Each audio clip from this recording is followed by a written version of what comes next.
अच्छा क्या होता कि अगर अपना रोरोनोआ ज़ोरो डीमन स्लेयर के यूनिवर्स में होता। हाँ, मैं उसी ज़ोरो की बात कर रहा हूँ जो कि वाइस कैप्टन है श्वेट्स का।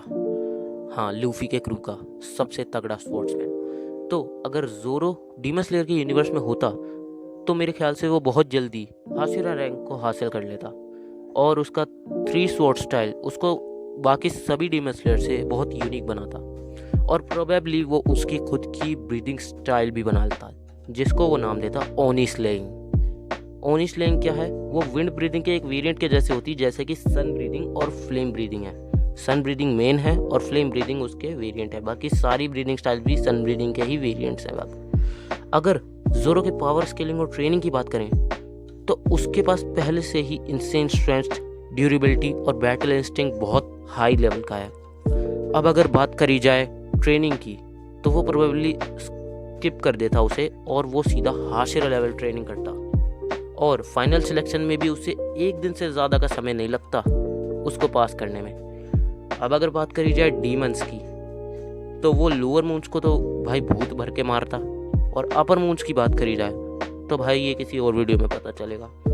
अब जोरो के सबसे बिगेस्ट एज की बात करी जाए तो वो है उसकी प्योर विल पावर और पेन टॉलरेंस। तुमने देखा होगा जब कुमा ने लूफी का सारा पेन निकाल के जोरो को दिया था तो उसने चुपचाप वो सारा दर्द सहन कर लिया था और बल्कि जब उसने उसको छोटा सा दिया था तो वो उसमें ही तिलमिला रहा था भाई। तो जब सारा दिया होगा तो सोचो किस लेवल का पेन टॉलरेंस है उस बंदे के अंदर। वो शुरुआत में थोड़ा स्ट्रगल करता डीमन से लड़ते हुए क्योंकि उनके रीजनरेशन मैकेनिज्म को देखते हुए, लेकिन और वो ब्रीदिंग स्टाइल्स को भी प्रॉपर्ली लर्न करने में भी थोड़ा सा स्ट्रगल करता। और मैं यहाँ पे प्रोबेबली टाइम स्किप वाले जोरो की बात कर रहा हूँ। अब सबसे बड़ा सवाल, क्या जोरो हाशिरा बन पाएगा? तो इसका जवाब है यस, बल्कि वो उन्हें भी सरपास कर देता। उसके राइवल मीहॉक जैसे अपोनेंट्स और बल्कि उसने इंसेन इंजरीज को सरवाइव कर रखा है। करंट टाइम के स्ट्रॉन्गेस्ट हाशिरा जो कि हैं ग्योमी हिमेजिमा को भी सिर्फ 2 महीने लगे थे हाशिरा बनने में। तो मुझे लगता है कि जोरो को मे भी इससे कम समय लगे, हाँ, या लेकिन वो हाशिरा बन जाएगा। जोरो सबसे स्ट्रॉन्ग हाशिरा और फाइटर होगा डीमन स्लेयर कॉर्प्स का और मुजान वह एक बार फिर ऐसी पावर, ऐसी टॉलरेंस, भाई इतनी ज़्यादा स्ट्रेंथ को देख के एक बार फिर डर जाता। अच्छा क्या होता अगर वह मुगेन ट्रेन आर्क में होता? तो वो देखो एनमू को तो चुटकियों में हरा देता और बात करी जाए फिर वहाँ पे आता अकाजा।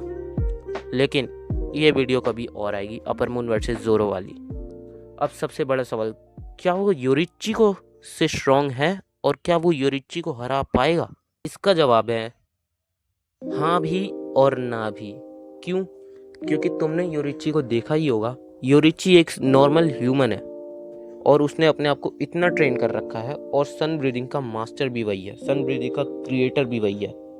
लेकिन अगर बात करी जाए जोरो की तो वो उसकी स्ट्रेंथ एक सुपर ह्यूमन जैसी है। तो मे बी मेरे ख्याल से यहाँ पे जोरो 100 में से 90% योरिची को हरा देगा और बचा 10% मेरे को लगता है कि योरिची उसको हरा देगा, जो कि भाई बहुत ही कम है। बिकॉज 90 यहाँ और 10% यहाँ, भाई कहाँ से हरा देगा वो। हाँ, तो यही थी आज की वीडियो।